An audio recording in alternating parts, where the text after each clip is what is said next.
Last year I came in a vehicle, a very comfortable vehicle all the way, and this year I have walked most of the way from Aurangabad to Amravati with a group of bhikkhus from Thailand. पिछले साल जब मैं आया था तो मैं आरामदेह गाड़ी में सफ़र कर रहा था यहाँ भारत में, लेकिन इस बार जब मैं आया तो औरंगाबाद से लेकर अमरावती तक हमने पैदल चला है, धुतंग चारिका की है। So when people of the new generation come discover Buddhism, they are very surprised. तो आजकल के युवा जब बौद्ध धर्म के संपर्क में आते हैं तो बड़े आश्चर्यचकित होते हैं, Because if we make belief the central feature of our religion, there will always be conflict. क्योंकि अगर हम विश्वास को अगर धर्म का केंद्र बिंदु बनाते हैं तो फिर वो हमेशा संघर्ष का कारण बनेगा। We do not have to pray, we do not have to perform ceremonies to make ourselves and our families safe or to achieve a happy life. तो हमको ज़्यादा पूजा पाठ करना या कर्म कांड करना ये ज़्यादा ज़रूरी नहीं है अपने समाज, अपने परिवार को या अपने आप को खुश करने के लिए।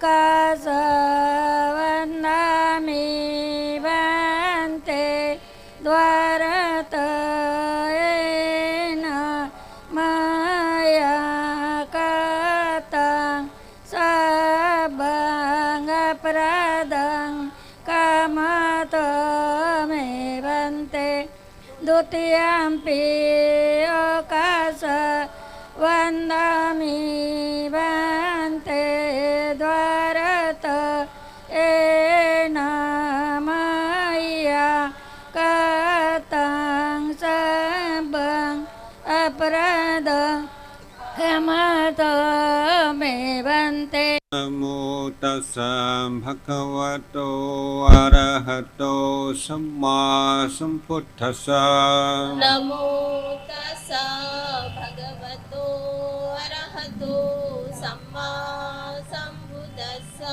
Namo tassa bhagavato arahato samma sambuddhassa. Namo tassa bhagavato arahato samma sambuddhassa. Buddhaṃ saranam gacchāmi. Buddhaṃ sharanam gacchāmi. Dhammaṃ saranam gacchāmi. Dhammaṃ sharanam gacchāmi. Sangham saranam gacchāmi. Sangham sharanam gacchāmi. Tutiyampi buddhaṃ saranam gacchāmi. Tutiyampi buddhaṃ sharanam gacchāmi. Tutiyampi dhammaṃ saranam gacchāmi. Tutiyampi dhammaṃ sharanam gacchāmi. Tutiyampi sangham saranam gacchāmi. Tutiyampi sangham sharanam gacchāmi. Tatiyampi buddhaṃ saranam gacchāmi. Tatiyampi buddhaṃ sharanam gacchāmi. Imani pancha sikkhapaṭṭhāni sīlena sukatiṃ yante sīlena bhoga sampatā sīlena nibbutiṃ yanti tasmā sīlaṃ visoṭhāye. भन्ते साधु साधु साधु। सबसे पहले तथागत भगवान बुद्ध को नमन, जिन्होंने हमें दुख मुक्ति का मार्ग दिया। कृतज्ञता भिक्षु संघ का, जिन्होंने इस धम्म को सुरक्षित रखा और इसका प्रचार प्रसार किया। कृतज्ञता बोधिसत्व बाबा साहब अम्बेडकर का, जिन्होंने हमें सद्धम्म में दीक्षित किया और एक अच्छा संविधान दिया। यहाँ पर उपस्थित सभी आदरणीय भंतेगण, श्रद्धा बुद्धि संपन्न उपासक उपासिका, मुझे अपने अजान जायसरो भंते जी का परिचय देने के लिए कहा है। तो भंते अजान जायसरो जो मूल से वो ब्रिटेन के हैं, लेकिन थाईलैंड में उनकी प्रवज्जा हुई। वो स्वयं बताते हैं कि 17 साल की उम्र थी, भारत आए थे और 1 साल यहाँ पर रहे, लेकिन उनको वो वातावरण नहीं मिला जिससे वो प्रवजित हो सके। तो इसलिए वो वापस अपने ब्रिटेन चले गए और फिर 20 साल की उम्र में वो थाईलैंड गए और वहाँ पर प्रवजित हुए। तो प्रवजित होकर उनको अभी इस आरण्य की जो परंपरा है अजान छा की, तो वहाँ पर वो लगभग 45 साल से ये इस मार्ग पर चल रहे हैं। और अजान जायसरो बहुत ही जाने माने अंतर्राष्ट्रीय इनका बहुत लोगों को परिचय है। खास करके कोरोना के दौरान भंते जी ने यहाँ भारतीयों के लिए कई एम्बुलेंस, ऑक्सीजन कॉन्सन्ट्रेटर्स इस तरह से मदद की। भंते जी वैसे भी बहुत सारे चैरिटी के काम करते रहते हैं। जब जब मौका मिलता है तो वो आपदा के समय में बिना किसी भेदभाव के लोगों की मदद करते रहते हैं। तो ये छोटा सा एक परिचय है भंते जी के बारे में। नमो तस्सै भगवतो अरहतो सम्मा सम्बुद्धास्सा। नमो तस्सै भगवतो अरहतो सम्मा सम्बुद्धास्सा।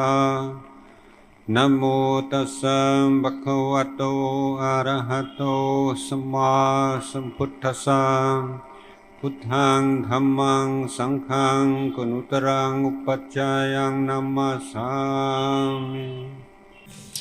I feel very happy to be able to return to Nagpur for a second year and to be given the opportunity to give a gift, dana, Dhamma dana, to the Buddhist community of Nagpur this evening.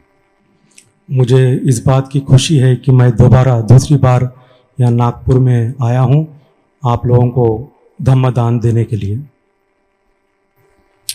Last year I came in a vehicle, a very comfortable vehicle all the way, and this year I have walked most of the way from Aurangabad to Amravati with a group of bhikkhus from Thailand.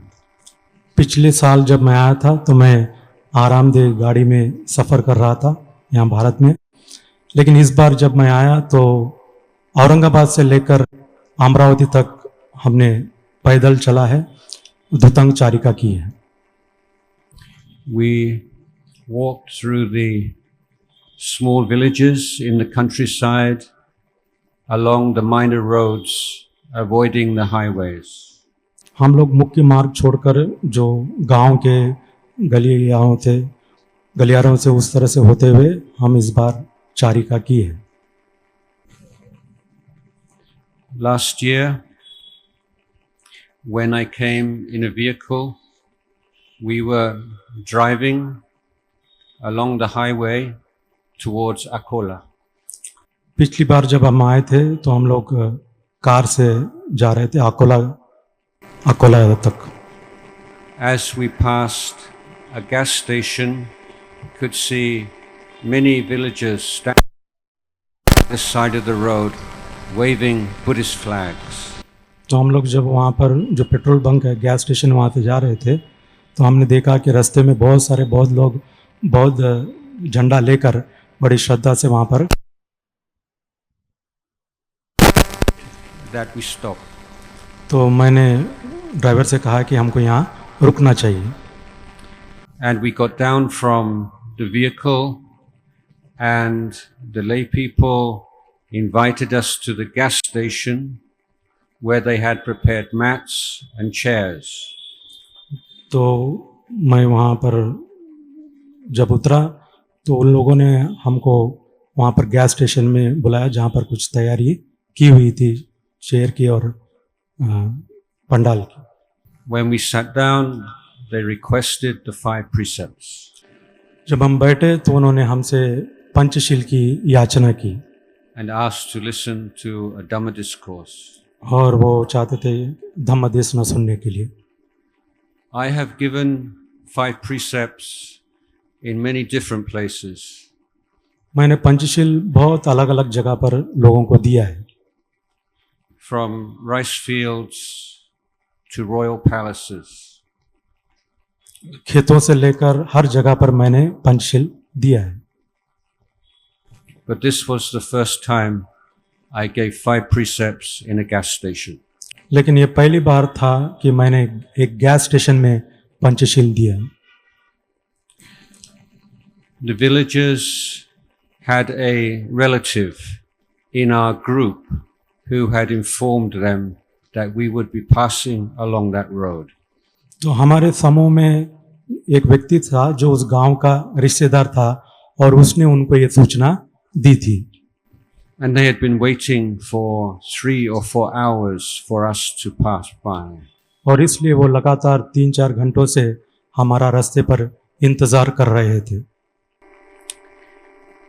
It really impressed me to see their faith and enthusiasm for Dhamma. तो उनकी श्रद्धा और उत्साह देखकर मैं बहुत ही प्रभावित हुआ. And I realized that there are so many villages living far from the cities who rarely have the opportunity to see bhikkhus, to ask for precepts or to receive teachings. तो मैंने देखा कि शहरों से दूर गांव में दूर दराज इलाकों में वो लोग रहते हैं और वहाँ पर बहुत ही कम ही उनको भिक्षुओं का दर्शन होता है या कृष्ण पर पंचशील लेने का याचना करने का मौका मिलता है. So that is why this year I determined to walk through the countryside and visit the Buddhists of the countryside. तो इसलिए मैंने निर्णय लिया था कि इस बार मैं जो है वो दूर दराज के इलाकों से गांवों से होकर मैं चारिका करूंगा. So walking in this way is continuing a tradition that began at the time of the Lord Buddha himself. तो ये जो चारिका की परंपरा है ये बुद्ध के समय से चली आ रही है. The Lord Buddha sent the arahants off in different directions. He said, each one of you go a different direction. भगवान बुद्ध ने अपने भिक्षुओं से कहा था कि जो सभी अरहंत थे 60 अरहंत पहले उनको कहा था कि हर कोई अलग अलग दिशा में जाए, 2 एक साथ न जाए, एक दिशा में जाए. And spread the Dhamma for the welfare and happiness of all beings. और धम्म का प्रचार करें बहुजन हिताय के लिए, बहुजन सुखाय के लिए. But he had one condition. लेकिन उनका एक नियम था. That the monks could only teach people who wanted to be taught, who asked to be taught or requested to be taught. वो नियम ये था कि भिक्षु उनको ही धम्म देशना देंगे जब उनसे लोग याचना करेंगे, पूछेंगे, तभी धम्म देना चाहिए. The Buddha wanted us as Buddhists, as Buddhist monks, to respect all religions and not try to force our religion on anyone else. Buddha चाहते थे कि हम लोग बौद्ध होने के नाते दूसरों के धर्म को भी सम्मान देना चाहिए, अपना धर्म लोगों पर जबरदस्ती थोपना नहीं चाहिए. So these days many people of younger generation say they have no religion. तो आजकल जो नौजवान हैं वो ज़्यादातर नौजवान कहते हैं कि हमारा कोई धर्म नहीं है. And their reason is usually that religion seems to play such a major role in so much aggression and violence and bloodshed in the world today. और उसका कारण ये है कि आजकल धर्म जो है वो लड़ाई झगड़ा और फसाद का कारण बन रहे हैं. So when people of the new generation discover Buddhism, they are very surprised. तो आजकल के युवा जब बौद्ध धर्म के संपर्क में आते हैं तो बड़े आश्चर्यचकित होते हैं. Buddhism has a reputation of a religion of peace. Buddhism के बारे में ऐसा माना जाता है कि ये जो धर्म है ये शांति का धर्म है. Because if we make belief the central feature of our religion, there will always be conflict. क्योंकि अगर हम विश्वास को अगर धर्म का केंद्र बिंदु बनाते हैं तो फिर वो हमेशा संघर्ष का कारण बनेगा. There will always be us and them. इसमें हमेशा हम और तुम वाली बात हो जाती है. And this distinction, this difference of us and them is the cause of so much suffering in the world today. तो ये जो भेद है हम और तुम, ये अक्सर संघर्ष का कारण बन जाता है. The Buddha taught Buddhists to have loving kindness and compassion for all beings. भगवान बुद्ध ने बौद्धों से कहा कि मैत्री और करुणा सभी प्राणियों के प्रति रखनी चाहिए. There is no us and them. वहाँ पर कुछ भी हमारा और तुम्हारा ऐसा नहीं है. The Buddha said that high or low, in whatever realm we exist, we are companions in birth, old age, sickness and death.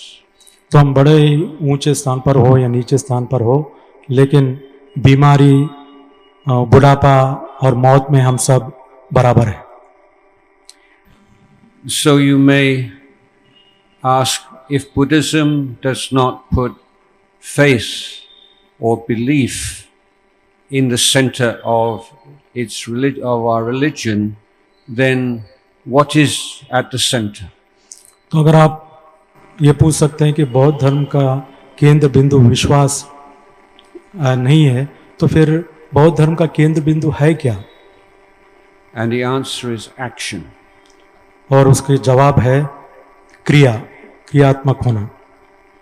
Our actions of body, speech and mind.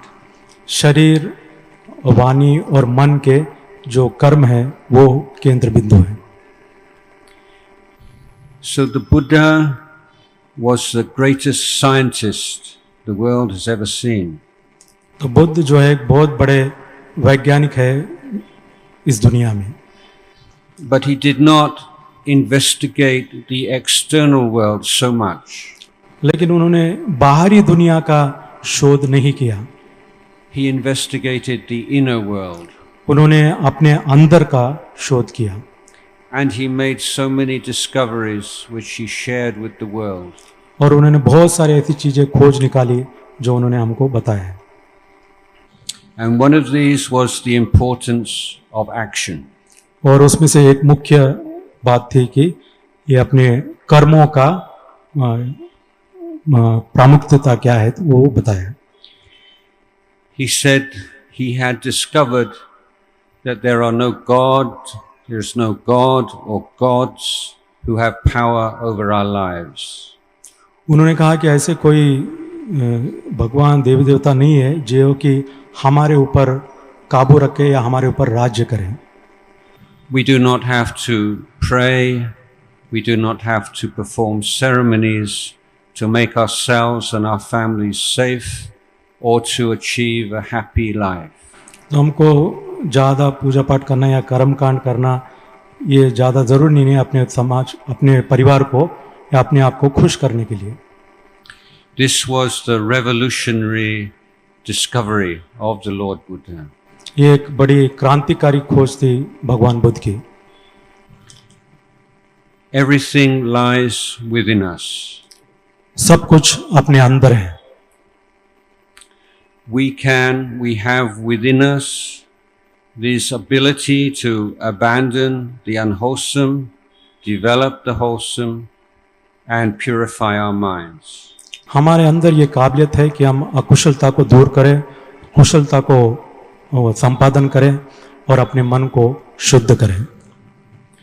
But this potential can only be realized if we follow the Buddha's Eightfold Path. और ये जो हम तभी प्राप्त कर सकते हैं अगर हम जो है आर्य अष्टांगिक मार्ग पर चल सके। Because the Buddha was not only the great scientist, he was also the great educator. क्योंकि भगवान बुद्ध एक बहुत बड़े वैज्ञानिक ही नहीं थे बल्कि एक बहुत अच्छे शिक्षक भी थे। And the Eightfold Path is the greatest, most comprehensive, effective education system the world has ever seen. और ये जो आर्य अष्टांगिक मार्ग है ये बहुत ही क्रियात्मक, बहुत ही प्रभावशाली शिक्षा है।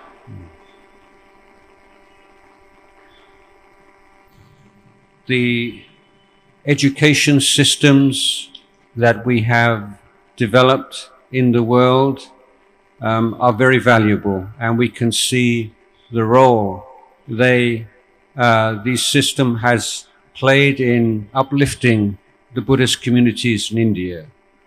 तो यहाँ पर जो शिक्षा की जो नीतियाँ हैं या शिक्षा की जो प्रणाली है वो बहुत ही अच्छी है। उस प्रणाली से बहुत से लोगों को अपने जीवन में उभरने का मौका मिला है। But the worldly education systems only educate some parts of the human being. Only the Eightfold Path educates every part of the human being.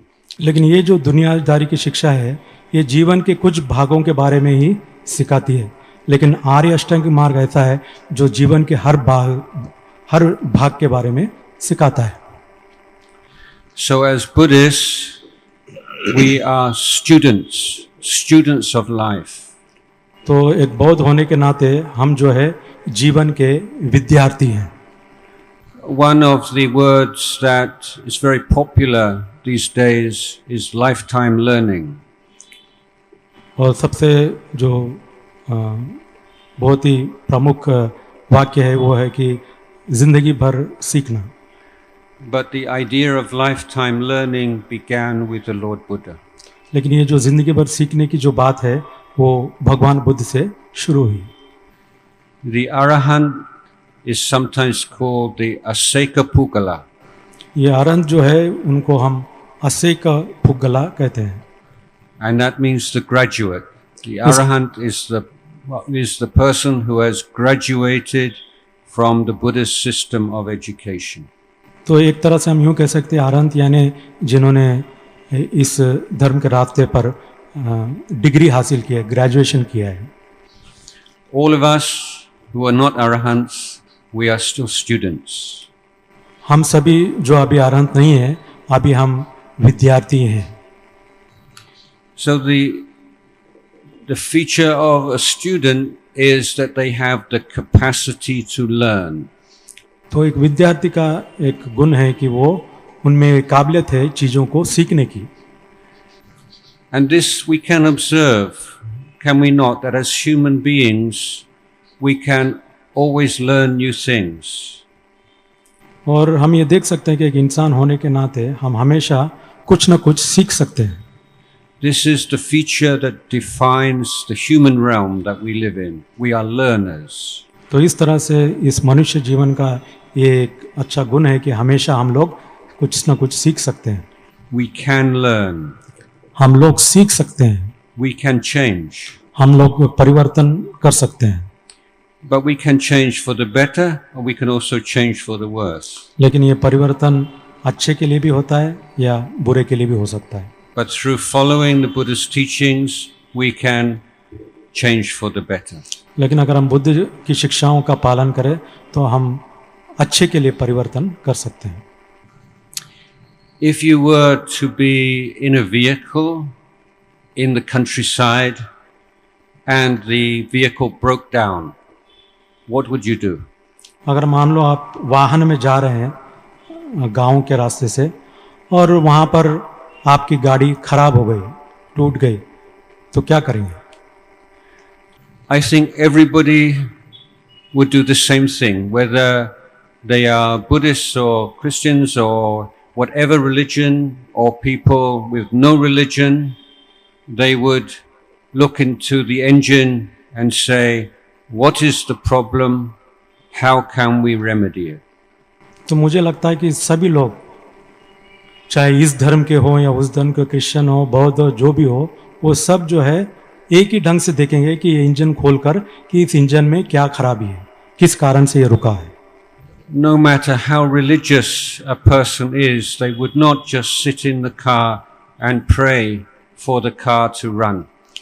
और वो व्यक्ति भला ही कितना ही धार्मिक क्यों ना हो, वो गाड़ी में बैठकर ये प्रार्थना तो नहीं करता कि ये गाड़ी ठीक हो जाए. They would not perform a ceremony. वो लोग कोई कर्म कांड वहाँ पर नहीं करेंगे. They would look for the cause of the problem and try to remedy the cause. वो लोग वहाँ उस गाड़ी के रुकने का कारण ढूंढेंगे और उसको ठीक करने का प्रयत्न करेंगे. So everyone in the world agrees this is the best policy to pursue with regard to the material world outside us.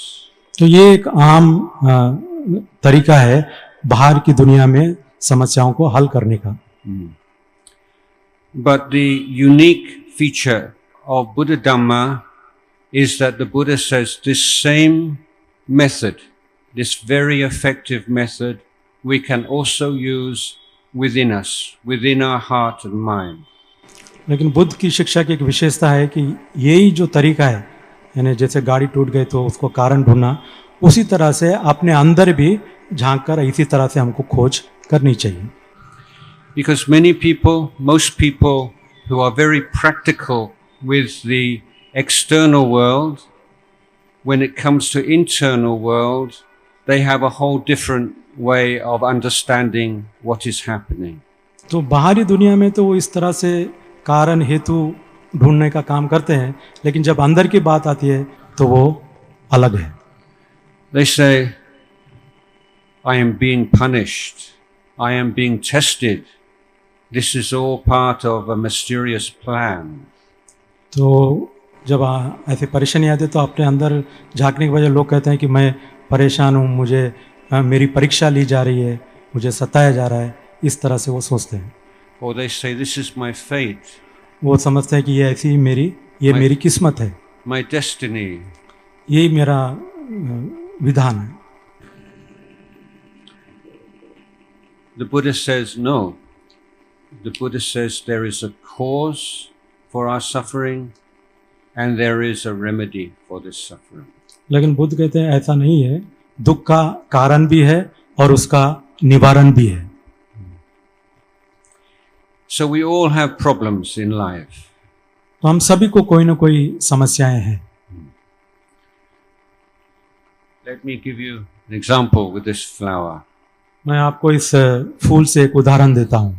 So imagine this flower is red hot charcoal.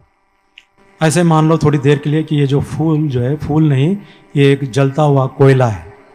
So it is painful only on the area in which the charcoal is touching the skin.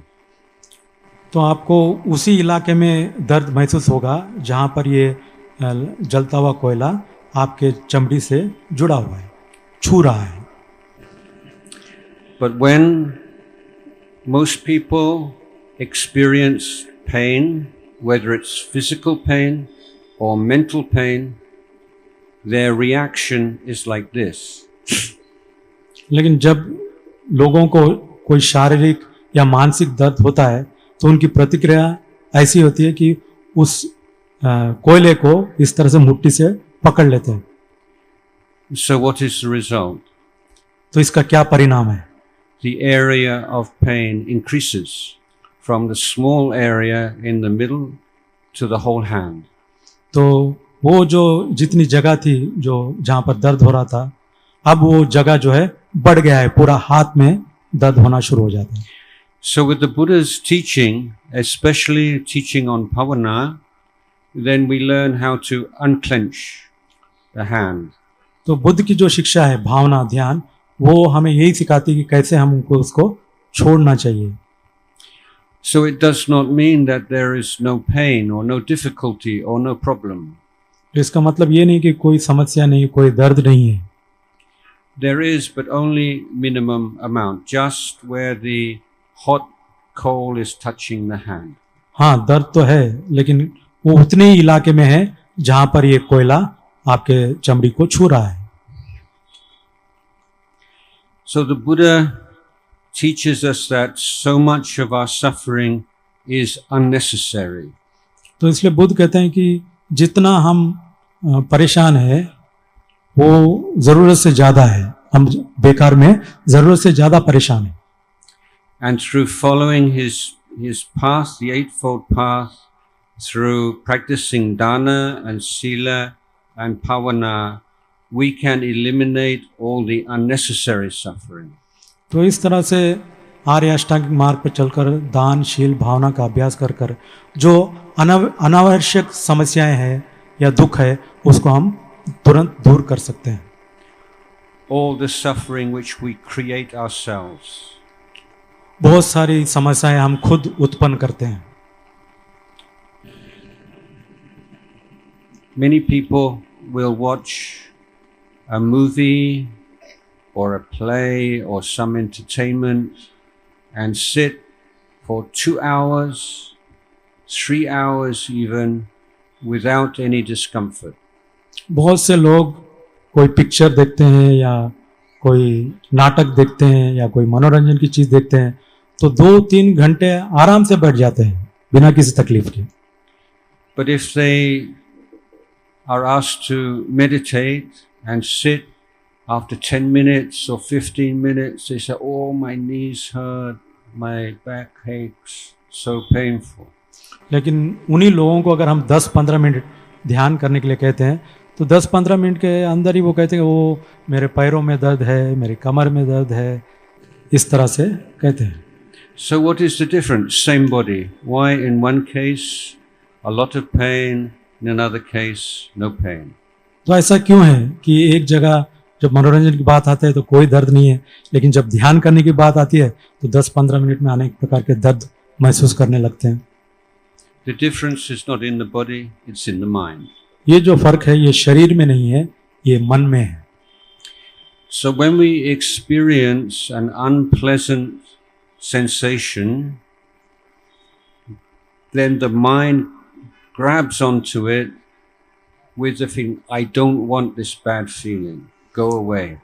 तो हमको जब कोई भी दर्द महसूस होता है, दुख महसूस होता है, तो हमारा मन तुरंत प्रतिक्रिया करता है और कहता है कि ये मुझे नहीं चाहिए। Or there is fear. या डर उत्पन्न होता है। Or there is worry. या बड़ा चिंतित हो जाता है। So many different negative mental states arise immediately. तो इस तरह से अनेक प्रकार के नेगेटिव विचार जो हैं उत्पन्न होते हैं। So when people talk about pain, usually they are talking about two things: pain and reaction to pain, mental reaction to pain. तो आमतौर पर जब लोग दुख की बात कर रहे हैं तो वहाँ पर दो चीज़ें, एक तो दुख है और एक मानसिक रूप से उसके प्रति प्रतिक्रिया है। So if you develop mindfulness, you are able to separate pain from reaction to pain. तो अगर आप सजगता का सती का अभ्यास करेंगे तो दर्द और मानसिक प्रतिक्रिया इसको आप अलग कर सकते हैं। And if you let go of reaction to pain, often the pain is not so bad. अगर आप ये दर्द के प्रति जो प्रतिक्रिया है उसको अगर छोड़ देते हैं, उसको अगर त्याग देते हैं तो दर्द वास्तव में उतना दर्द नहीं रहता। So this is one of the wonderful life skills that the Buddha revealed to us. तो ये कि जीवन की बड़ी एक कुशलता है, कौशल्य है जो भगवान बुद्ध ने सिखाया है। Many philosophies and religions will tell you that you should be a good person. बहुत सारे धर्म अनेक प्रकार की शिक्षाएं ये कहती हैं कि तुमको अच्छा व्यक्ति होना चाहिए. But when you say, yes, I would like to be a good person, but I am not a good person. लेकिन आप कह सकते हैं कि हाँ मुझे अच्छा व्यक्ति बनना है लेकिन मैं अच्छा व्यक्ति नहीं हूँ. What can I do in my daily life मैं रोज़मर्रा की ज़िंदगी में क्या कर सकता हूँ to make myself a better person? जिससे कि मैं एक बेहतर इंसान बन सकूँ. Here, almost all the religions and philosophies cannot give a clear answer. यहाँ पर बहुत सारे धर्म जो है वो सही जवाब नहीं दे पाते. The Lord Buddha gave us such a step-by-step, precise, detailed instruction in this education system. तो भगवान बुद्ध ने तो बड़े विस्तार से कदम कदम से स्टेप बाय स्टेप ये सारी बातें हमको समझाई है. So this is the reason, another reason why Buddhism is spreading amongst the educated people all around the world. और यही एक कारण है कि आज बौद्ध धर्म जो है शिक्षित लोगों में सारी दुनिया में फैल रहा है. It is a religion of peace. ये जो धर्म है ये शांति का धर्म है. It is a religion that puts wisdom at the center. ये ऐसा धर्म है जो प्रज्ञा को केंद्र बिंदु बनाता है. It is a religion that is practical. ये ऐसा एक धर्म है जो प्रैक्टिकल है. So the Buddha did not want us to believe too easily. भगवान बुद्ध चाहते थे कि हम आसानी से किसी भी चीज को मान न लें, विश्वास न कर लें. He said, if you believe anything too easily, it will lead to either superstition or fanaticism. अगर तुम ऐसे आसानी से किसी चीज को स्वीकार कर ले तो या तो वो कर्म कांड में आपको ले जाएगा या आपको पाखंडी बना देगा. He said, take these teachings, listen to them, and take them away, and think about them, and look inside you and say, is this true? तो भगवान बुद्ध कहते हैं कि जो भी शिक्षा दे उसको सुनो, उसे स्वीकार करो, उसके ऊपर चिंतन मनन करो और देखो अपने अंदर कि क्या सही में ये परिणाम देता है. So many people would say, oh, that is disrespectful to the Lord Buddha. If he teaches something, you should believe it. तो कुछ लोग कहते हैं कि अरे भगवान बुद्ध कहते हैं तो उसके ऊपर विश्वास करना चाहिए, ऐसे क्यों उसका शोध करने की आवश्यकता है.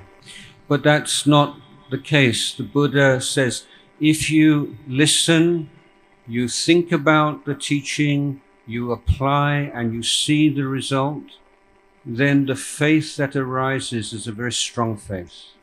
लेकिन भगवान बुद्ध कहते हैं कि जब आप किसी चीज़ को सुनते हो, उसे का चिंतन मनन करते हो और अपने अंदर झांक कर देखते हो, अनुभव से जानते हो, तो उसके बाद जो है आपका विश्वास बड़ा बलवान हो जाता है, आपकी श्रद्धा बलवान हो जाती है.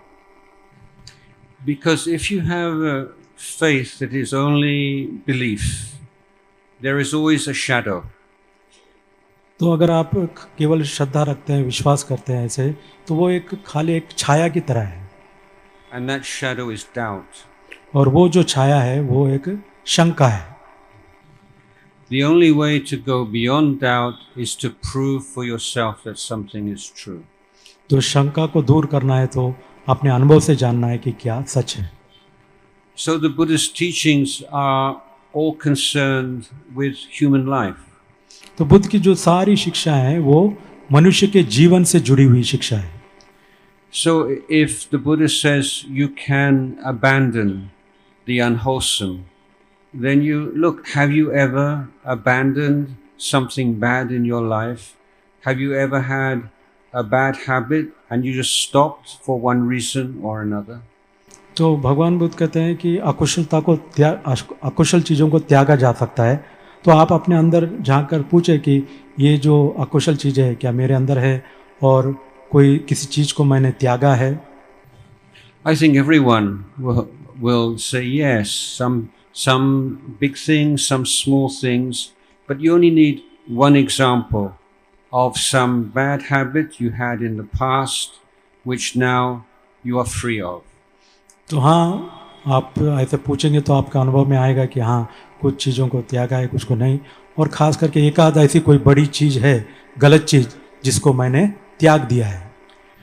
Because then you can ask yourself, if I can abandon that bad thing, then why can I not abandon all the other bad things?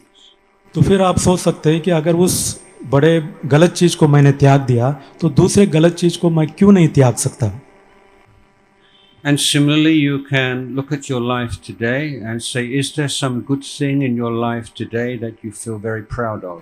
तो इस तरह से आपके अंदर झांक कर देखना कि मेरी ज़िंदगी में कुछ अच्छी चीज़ है क्या जिसके कारण मैं गर्व कर सकूं. And was there a time in the past where you did not have that good quality? और ऐसा हो सकता है कि अतीत में शायद वो अच्छे गुण आप में ना हो. I think you would all be able to say yes. हाँ, आप लोग कह सकते हैं कि हाँ ऐसा है. So then you can ask yourself, well, if I can create that good quality, I can cultivate that good quality, then why not all the other good qualities? तो अगर कोई अच्छी गुण मैंने अपने अंदर उत्पन्न की, उसे अपने जीवन में उतारा, तो फिर दूसरे चीज़ों को मैं क्यों नहीं अपने जीवन में उतार सकता. ऐसे सोचना चाहिए. The Lord Buddha said that of all the gifts that people gave him, the ones he treasured the most was the gift of practice, meaning people listened to what he taught and then applied it in their lives. That was the greatest respect they could pay to him. तो भगवान बुद्ध को सही मायने में कोई श्रद्धा व्यक्त करना या दान देना या ऐसी कोई चीज़ है व्यक्त करने की, तो वो है उस शिक्षा को अपने जीवन में उतारना. वही सही श्रद्धा या सही बुद्ध के प्रति सम्मान है. So in the case of the Buddhists of Maharashtra, then you all, I know, feel this great debt of gratitude to Dr. Ambedkar. तो महाराष्ट्र के जितने भी बौद्ध हैं उनका बाबा साहब अम्बेडकर के प्रति बड़ी कृतज्ञता है. If it was not for him, we would not all be sitting here tonight. अगर वो नहीं होते तो आज हम सब यहाँ पर एकत्रित नहीं होते.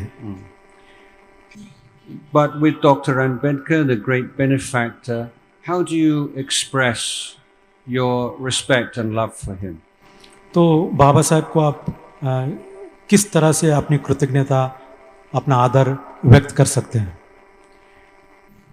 In my idea, you look at the qualities that you can see in him, in his life, and you honor those qualities by trying to develop them within yourself. तो मेरे विचार में बाबा साहब में जो अच्छे गुण हैं उनको स्वीकारना और अपने अंदर उतारना, ये सही मायने में कृतज्ञता व्यक्त करना होगा. I much admire Dr. Ambedkar's effort, tireless effort, his self-sacrifice, his compassion. तो बाबा साहब ने जो त्याग किया, जो परिश्रम किया, उसको हमें उसकी तारीफ करनी चाहिए, उसका सम्मान करना चाहिए. So, as someone who respects Dr. Ambedkar, looks up to him, you say, have I developed much compassion? Do I have tireless effort? Can I make sacrifices for others? And then I will try to increase those qualities to fully express how I feel towards him. तो बाबा साहब के प्रति अगर कृतज्ञता है तो आप देखेंगे कि उनमें जो गुण है, क्या वो गुण मेरे अंदर आए हैं, क्या वो त्याग का, वो परिश्रम का, वो करुणा का, इन चीज़ों को अपने जीवन में उतारा है क्या, इस तरह से सोचना चाहिए. When we look at great teachers, same, where my teacher or Ajahn Jayasaro or any great teacher, what is it that we really love and respect? तो अगर हम अपने गुरुओं के बारे में देखें, अपने आदर्श, जैसे मेरे गुरु आजान चा हैं, तो उनमें से क्या गुण है जिसके कारण हम आदर कर सकते हैं। It's the virtues that they embodied in their life. तो उनमें जो अच्छे गुण हैं जो उन्होंने अपने जीवन में उतारे हैं वो महत्व रखते हैं। So wisdom it's not something that you can see with your eyes. तो प्रज्ञा ऐसी चीज है जिसे आप अपनी आंखों से देख नहीं सकते, But you get a true feeling for wisdom when you see a wise person.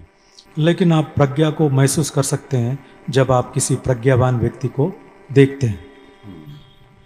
You get a feeling for patience when you see a patient person. आप सहनशीलता को महसूस कर सकते हैं जब आप किसी सहनशील व्यक्ति को देखते हैं। You know what kindness is when you have contact with a kind person. तो जो कोई करुणावान है ऐसे किसी व्यक्ति को देखते हैं तो आप उसको महसूस कर सकते हैं। So those good qualities are not the possessions of those great teachers. Those great teachers are vessels that display these good qualities for us to see. तो ये जो अच्छे गुण हैं और ये हमारे जो गुरु है अच्छे लोग, उनके अंदर ये जो गुण है वो तो गुरु तो एक पात्र की तरह है जिसके अंदर में अच्छे गुण देखने को मिलते हैं।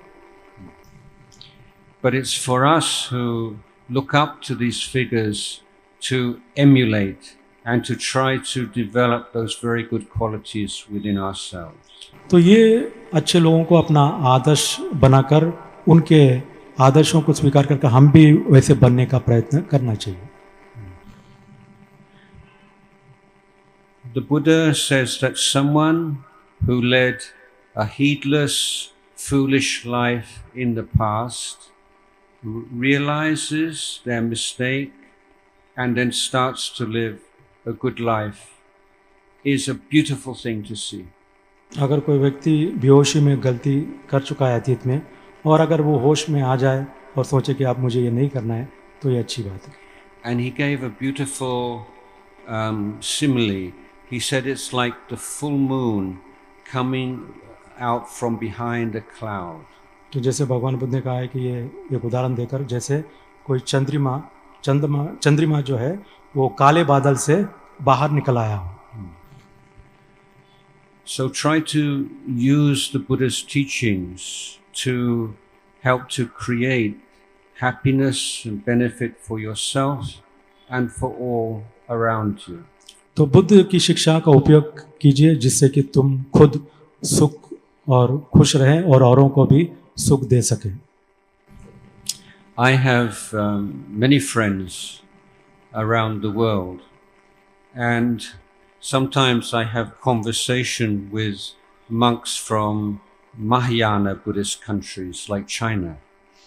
तो मेरे दुनिया में बहुत सारे अच्छे मित्र हैं जिनसे मेरा कभी-कभी चर्चा होती है और ख़ास करके महायाना के बौद्ध भिक्षुओं से मेरी बात होती है कभी-कभी। And sometimes they say the Mahayana is talking about giving up your own happiness for others, nothing for yourself, only for all beings. तो उनकी महायाना लोग कहते हैं कि उनकी शिक्षा ऐसी है कि औरों के सुख के लिए अपने सुख त्याग कर देना, ये उनकी शिक्षा है। But the Theravada is selfish. You only want each person to become arahant. लेकिन जो थेरवाद है वो बड़े स्वार्थी हैं, वो खुद मुक्त होना चाहते हैं, ऐसा उनका कहना है। And my reply is that the Buddha taught us that we should help ourselves and help others at the same time. तो मेरा उनको जवाब है कि बुद्ध की जो शिक्षा है वो ऐसी है कि अपने आप की भी मदद करनी है, औरों को भी मदद करनी है, ये साथ साथ चलना चाहिए। If you neglect your own spiritual welfare, your ability to help others is weakened. अगर अपने आध्यात्मिक प्रकृति को आप नज़रअंदाज करेंगे तो फिर दूसरों को भी कोई खास मदद नहीं कर पाएंगे। Many people, good people in society have great wish to help others, and they put everything into helping others, but after a year or two they burn out. तो कुछ लोग ऐसे हैं जो अच्छे लोग हैं जो बहुत कुछ त्याग करना चाहते हैं औरों को खुश देखने के लिए, औरों का अच्छा करने के लिए, और इस प्रयत्न में वो अंत में बहुत ही निराश या अपने आप को एकदम नष्ट महसूस करते हैं. This is because they do not know how to look after their own minds. वो इसलिए क्योंकि उन्होंने अपने आप को संभाला नहीं, देखा नहीं. Otherwise, if you are very sincere and capable in helping others, before long you meet many strong worldly dhammas, worldly winds. तो जब आप दूसरों की मदद करते हैं, उनकी सहायता करते हैं, तो उसके बदले में आपको लोक धर्म प्राप्त होता है, यानी भारी मान सम्मान नाम ये सब आपको प्राप्त होता है. And you can find in many public bodies, NGOs, all kinds of different organizations of very good people, and they have so many arguments. तो आपने देखा होगा बहुत सारे ऐसे NGOs हैं और जो ऐसा काम करते हैं, लेकिन उनमें एक बहस भी होती है. Because without the training of the mind, we tend to attach to our views and opinions. I am right, you're wrong. क्योंकि हम अपने मन पे काबू नहीं पाते और इसलिए हमारे में ये दृष्टि एक पैदा होती है कि मैं ठीक हूँ, वो गलत है, इस तरह की धारणा उत्पन्न होती है. And so when you attach to a view or an idea or a belief or a principle, then you're going to suffer. अगर तुम किसी भी चीज़ से, अपने किसी विचार से, अपने आदर्श से अगर चिपकाव होता है आपका, तो फिर वो संघर्ष का कारण बन जाता है. When somebody criticizes your idea, you feel they are criticizing you. अगर आपका कोई प्रतिक्रिया करता है आपके विचारों का, तो आपको लगता है कि वो आपकी प्रतिक्रिया कर रहा है. This is another example how wrong thinking can make a small problem into a big problem. इससे पता चलता है कि गलत विचारों से कैसे एक छोटी समस्या बड़ी समस्या में बदल जाती है. If you are successful, then you will start to receive much praise and criticism. अगर आप बहुत ही सक्सेसफुल है तो आपको कई प्रकार के प्रतिक्रियाओं का सामना करना पड़ सकता है. And the more you enjoy the praise, the more you will suffer from criticism. तो जितना आपको तारीफ मिलती है उतना ही आपको बदनामी या आपका प्रतिक्रिया भी आपको सामना करना पड़ सकता है. So many people feel if they do a good thing with a good intention, they should receive praise, they should not receive criticism. तो लोग समझते हैं कि अच्छे विचार से हम अगर अच्छा काम करते हैं तो हमको तारीफ ही मिलनी चाहिए, हमारे प्रति कोई क्रिटिसिज्म या प्रतिक्रिया नहीं होनी चाहिए.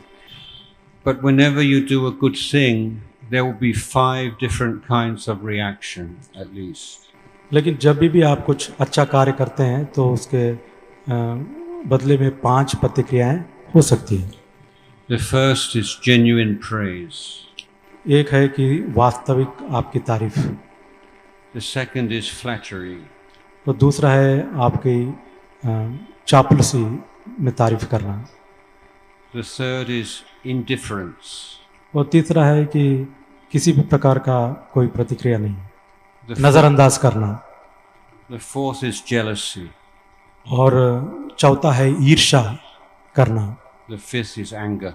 और 5वां है क्रोध आना. So as Buddhists, we don't say, I should not be treated like this way, it's not fair. We don't think like that. तो हम एक बौद्ध होने के नाते ऐसा नहीं सोचते कि हमारे साथ ये ऐसा नहीं होना चाहिए, ऐसा क्यों हो रहा है, ऐसा नहीं सोच रहे. We think most people have defilements in their mind. It's natural if they have that kind of reaction. हम तो ऐसा सोचते हैं कि मनुष्य के दिमाग में विकार हैं तो वो विकार दूषित विचार वो विकार होने के कारण उनसे ये प्रतिक्रियाएं प्राप्त होती हैं. It would be abnormal in a perfect world, but we don't live in a perfect world. तो ये एक एकदम परफेक्ट वर्ल्ड में ये संभव हो सकता है, लेकिन हम लोग कोई परफेक्ट वर्ल्ड में जी नहीं रहे. So you have these 5 things in your mind. Oh, this is number 1. This is sincere praise. तो अपने दिमाग में ये होना चाहिए कि अच्छा, ये क्या सही तारीफ नहीं है. Oh, this person is in the second group. He's just giving flattery. ओ ये तो मुझे झूठी तारीफ कर रहा है. Oh, this person is in the third group. He does not think it's anything special at all. और तीसरा है, वो सोचता है कि ये मैं कोई कुछ खास नहीं कर रहा. Or this person in the fourth group is jealous. और ये चौथा है जो ईर्ष्या करता है. Or this person in the fifth group, he's angry because my goodness is making him do more difficult to do bad things. तो और पांचवा है कि मेरे अच्छे कामों को देखकर वो क्रोधित होता है, गुस्सा होता है. So he said, oh, it's normal. It's like this. People are like this. तो वो सोचता है अच्छा, ये तो आम बात है, आम लोगों का ये आम व्यवहार है. So we are studying our life. We are studying the way people are, not the way we think people should be. इस तरह से हम अपने जीवन को पढ़ रहे हैं कि लोग कैसे होते हैं. Not the way you think you should be. तुम जैसा सोचते हो वैसा नहीं होते. So we are studying, learning, and we're changing as we're using the Buddha's teachings as our tool. तो हम बुद्ध की शिक्षाओं को पढ़कर, सीखकर परिवर्तन अपने आप में कर रहे हैं. The Buddha said that through offering dana and through performing good actions without desire for reward, we purify our heart. Buddha कहते हैं कि जब आप जो भी दान या अच्छा कर्म करते हैं तो उसके बदले में कोई उम्मीद नहीं रखना चाहिए, तब आपको सही खुशी मिल सकती है. Actions, intentional actions of body, speech and mind which purify our heart, we call punya or merit. तो चित्त की अच्छी चेतना से जो भी आप कार्य करते हैं तो उससे आपको पुण्य प्राप्त होता है. If you do a good action and you want some reward, a material reward or good reputation, for example, then it can feel good at the time. तो आप जब भी कुछ अच्छा काम करते हैं और उसके बदले में कुछ अच्छा उम्मीद रखते हैं तो कुछ देर के लिए आपको खुशी मिल सकती है. But as time passes, when you recall, you remember that good deed, you feel nothing. Your memory is of a transaction.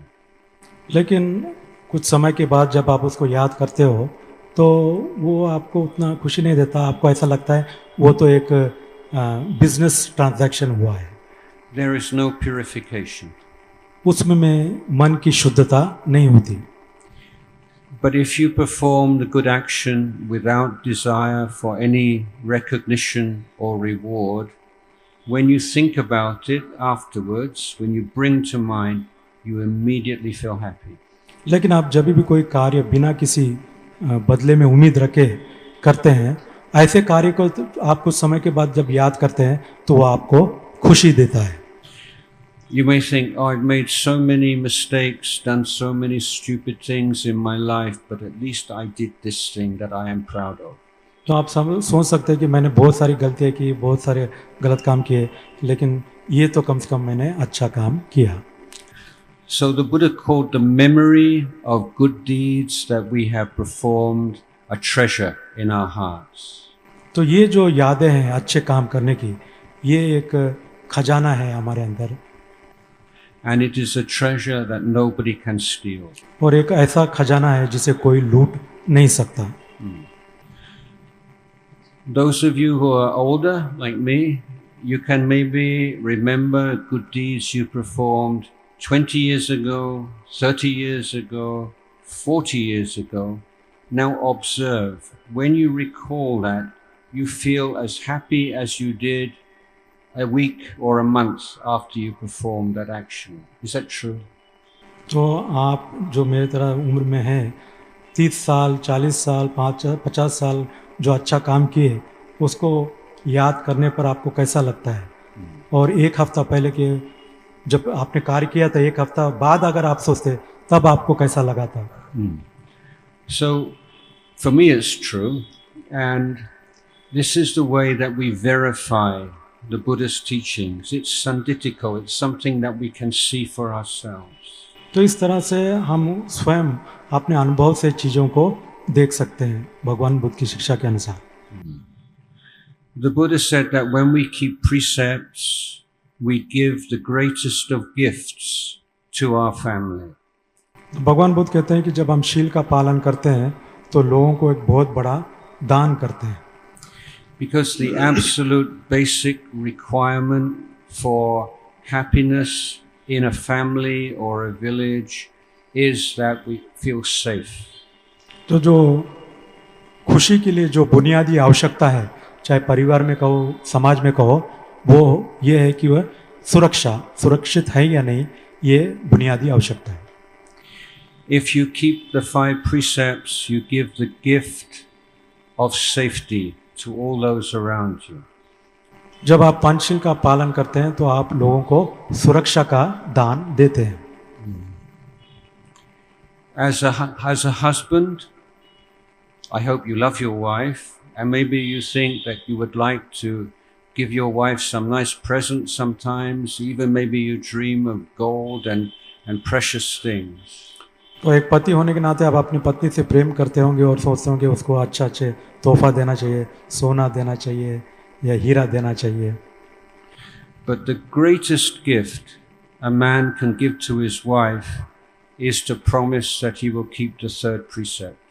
लेकिन सबसे बड़ा जो उनके पत्नी के लिए गिफ्ट है वो है तीसरा शील यानी काम से मिथ्याचार न करना. ये जो है अपने पत्नी के लिए एक बहुत बड़ा तोहफा है. That's how you show you really love your wife. और वो बताता है कि सही मायने में आप अपनी पत्नी से प्रेम करते हैं. Because you are giving her security, you are removing the causes for jealousy and anger, and you are helping her to feel appreciated in a way that some jewelry could never do. तो इस तरह से आप उसको सही मायने में सुरक्षा दे रहे हैं, सही मायने में खुशी दे रहे हैं जो कि वस्तुएं उसको नहीं दे सकती. Each precept is a gift. It's not just precepts, I cannot do this, I cannot do that. Each one is a gift of safety in different ways to the people you live with. हर शील एक तोहफा है लोगों के लिए, अलग अलग प्रकार का तोहफा है. And when you have safety, you have trust. जब सुरक्षा है तो फिर विश्वास है. Where you have trust, you have harmony and happiness. और जहाँ पर विश्वास है वहाँ पर सुख और शांति है. So please don't just believe this because I'm telling you. Take it. Does it make sense? Is it true? तो मैं कह रहा हूँ इसलिए आप विश्वास न कीजिए, आप खुद सोचिए कि क्या ये सच है. So I think that you all know what's right, what's wrong, what's good, what's bad. If we had a written exam, I'm sure you would all pass. तो मुझे लगता है कि आप सब लोगों को मालूम है कि क्या सच है, क्या झूठ है, क्या ठीक है, क्या गलत है. अगर इसके ऊपर परीक्षा लिखने की परीक्षा लगा है तो आप लोग बड़े अच्छे मार्क्स से पास हो जाएंगे. Our problem is not that we lack knowledge of good and bad, but we forget. हमारी समस्या ये नहीं है कि हम अच्छा क्या है बुरा क्या है ये जानते नहीं हैं, लेकिन हमारी समस्या ये है कि हम उन चीज़ों को भूल जाते हैं. So in the Buddhist system of bhavana, then mindfulness plays a key role.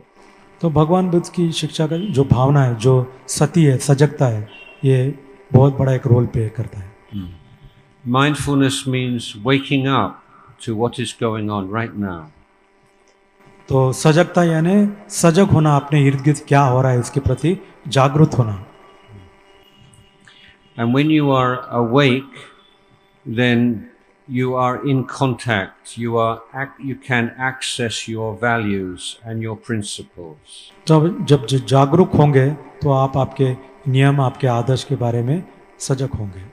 When you lose your mindfulness, you lose your access to your principles. जब तुम आप जागरूक नहीं होते तो आपके जो आदर्श है उससे आपका संबंध टूट जाता है। Often when people act in immoral ways, they will say, I'm so sorry, I'm not really this kind of person at all. I don't know what happened. तो कभी कभी आप लोग गलती करते हैं और कहते हैं कि नहीं नहीं, मैं वास्तव में ऐसा व्यक्ति नहीं हूँ, लेकिन पता नहीं कैसे मुझसे ये हो गया। The word Buddha means awake. तो बुद्ध का शब्द है जो जागरूक है। And so to be a Buddhist means training ourselves to be awake as much as possible. तो बौद्ध होना यानी अपने आप को जागरूक रखना, जागरूक करना है।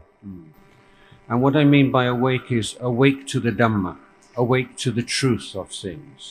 और जागरूक का अर्थ है धर्म के प्रति जागरूक होना, सत्य के प्रति जागरूक होना। So when you lose mindfulness, when you are just following habit, then you are not a Buddhist at those moments. तो जब आप जागरूकता खो देते हैं और आदत के अनुसार काम करते हैं तो फिर आप बौद्ध नहीं रहते। So most of us would say, I'm Buddhist since I was born. I was born in a Buddhist family. तो बहुत से लोग कहते हैं कि मैं बौद्ध हूँ, मैं बौद्ध परिवार में पैदा हुआ। But I would say you're only a Buddhist when you are awake. लेकिन मैं कहूँगा कि जब तुम जागरूक हो तभी तुम बौद्ध हो। So how many seconds of every day are you a Buddhist? तो कितने क्षण आप दिन में बुद्धिस्ट हैं? And how many minutes and how many hours are you living your life without the Dhamma? तो दिन में कितने घंटे, कितनी देर आप बिना धम्म के जी रहे हैं? So one way of talking about our life as Buddhists is trying to be a Buddhist more every day. तो बौद्ध होने का अर्थ है दिन पर दिन और भी अच्छे, ज़्यादा बौद्ध होना। Another teaching that we hear and maybe don't understand is Buddhism brings an end to rebirth. और एक भी हमको सुनना मिलता है कि बौद्ध धर्म जो है पुनर्जन्म को अंत कर देता है, समाप्त कर देता है। So this is a teaching which has many different levels of profundity. तो ये जो शिक्षा है ये अलग अलग स्तर पर देखा जाए तो बहुत ही गंभीर है, अलग अलग गंभीरता है इसकी। But what we can say is we can practice every day not to be reborn as a greedy person, not to be reborn as an angry person, not to be reborn as a confused person, because we are being born as greedy people so many times during the day. We are being reborn as angry people, jealous people, confused people so many times during the day. And so the Dhamma prevents us from being reborn as these people in this realm. तो हर पल वास्तव में देखा जाए तो हमारा इसी जीवन में जन्म हो रहा है। तो हर पल हम कितने रागी बनकर जन्म ले रहे हैं, द्वेषी बनकर जन्म ले रहे हैं, मोही बनकर जन्म ले रहे हैं, ये सोचना चाहिए। और धर्म जो है हमको इस राग द्वेष मोह के पुनर्जन्म से, जन्म से बाहर निकालता है। I am not saying that other realms of being do not exist, but I'm saying we work with what we've got, with our daily life, with here and now. मेरा ये कहने का मतलब नहीं है कि दूसरे लोग नहीं है, लेकिन अभी और यहाँ पर कैसे जीना है उसके बारे में मैं कह रहा हूँ। Create some space in your mind. Don't spend the whole day thinking. अपने दिमाग में थोड़ा जगह बनाइए, दिन भर सोचते मत रहिए। thinking is a great servant. We wouldn't be able to have all the technological marvels that we have today without thinking. तो ये सोचना विचार करना ये जो है इसके कारण बहुत सारे हमने उपलब्धियां भी प्राप्त की है. But for most people, the thinking, which is the wonderful servant, has become the bad master. लेकिन बहुत सारे लोगों के लिए जो विचार है सोच है ये एक बहुत अच्छा नौकर के जगह बहुत ही खराब मालिक बन गया है. We need to train ourselves to let go of all the unnecessary thinking in our mind. तो इस तरह से हमको इस तरह से ट्रेन करना है कि जो अनावश्यक सोच है उसको कैसे दूर करना. Look at your mind and see how much of your thinking every day is actually for your benefit or for the benefit of others. तो अपने मन में झांक कर देखें कि दिन भर में जो विचार आप करते हैं उसमें से कितने विचार आपके फायदे के हैं, आपकी भलाई के हैं. The human mind is capable of realizing peace. मनुष्य में ये काबिलियत है कि वो सुख शांति को प्राप्त कर सके. We have the great good fortune not only of being born as human beings, but being born into Buddhist communities. ये हमारे लिए बहुत बड़ा सौभाग्य है कि हम लोग मनुष्य का जीवन हमको मिला और उतना ही नहीं कि हमने बौद्ध धर्म में ये जीवन हमको मिला. Take the Buddha's teachings, learn them, apply them, and discover this inner peace. तो बौद्ध धर्म को सीखें, उसे अपने जीवन में उतारें और अंदर की जो सुख शांति है उसको प्राप्त करें. It's not easy, but it's worth doing. ये आसान नहीं है लेकिन करने योग्य है. In 2,500 years, I do not know one example of someone who has cultivated and realized inner peace and then said, "Oh, what a waste of time, I'm so disappointed." तो 2500 साल इस धर्म के काल में मैंने कोई भी ऐसा व्यक्ति नहीं दिखा जो मेहनत करके अंदर से सुख शांति प्राप्त किया हो और कहता हो कि मैंने इतना सारा समय जो मेहनत किया वो बेकार गया. Quite the opposite. Beautiful. This exceeds all expectations. लेकिन वास्तव में वो अनुभव से जानता है कि जितनी भी मेरी उम्मीदें थी उससे ज़्यादा मुझे प्राप्त हुआ है. Inner peace is the result of an uninterrupted stream of mindfulness. तो अंदर की जो शांति है वो एक परिणाम है. किस चीज का परिणाम है? लगातार सजगता का परिणाम है. The characteristic of peace developed as a result of constant mindfulness is that it is fertile. तो लगातार सजगता से जो शांति जो सुख मिला है वो एक बड़ी उपजाऊ भूमि है. That is to say, the peace is not just a dead end, it's not a dull state. तो ये जो शांति है ये कोई अंत नहीं है या मरणासन जैसी चीज नहीं है. Because a feature of the peaceful mind as developed in Buddha Dhamma, the Buddha is kamaniyo, and kamaniyo means ready for work. तो ये जो शांति जो महसूस होती है उसका एक गुण है वो क्या है? हमेशा तत्पर रहता है कार्य करने के लिए. Ready for the work of wisdom. प्रज्ञा का काम करने के लिए. The calm mind is firm and stable like a mountain. तो जो शांत दिमाग है वो एकदम स्थिर एक पहाड़ की तरह स्थिर रहता है. But it is very sensitive to anicca, दुखं, अनात्ता.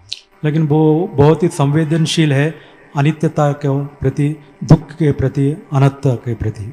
So it's very difficult to explain how could it at the same time, how could it be so solid and so sensitive. तो ये बड़ा कठिन है समझाना कि कैसे एक साथ एक तरफ एकदम कठोर स्थिर हो और फिर इतना संवेदनशील भी हो. This is what the Buddha called paccattang. You have to experience for yourself. इसी को भगवान बुद्ध ने कहा है पश्चात्तापम, यानी खुद अनुभव करना चाहिए. So the Buddha gave us this wonderful education system, this training. And through the Buddha's training, men and women, since the time of the Buddha, have been realizing the truth, freeing themselves from suffering, finding true happiness. This is the legacy of the Lord Buddha.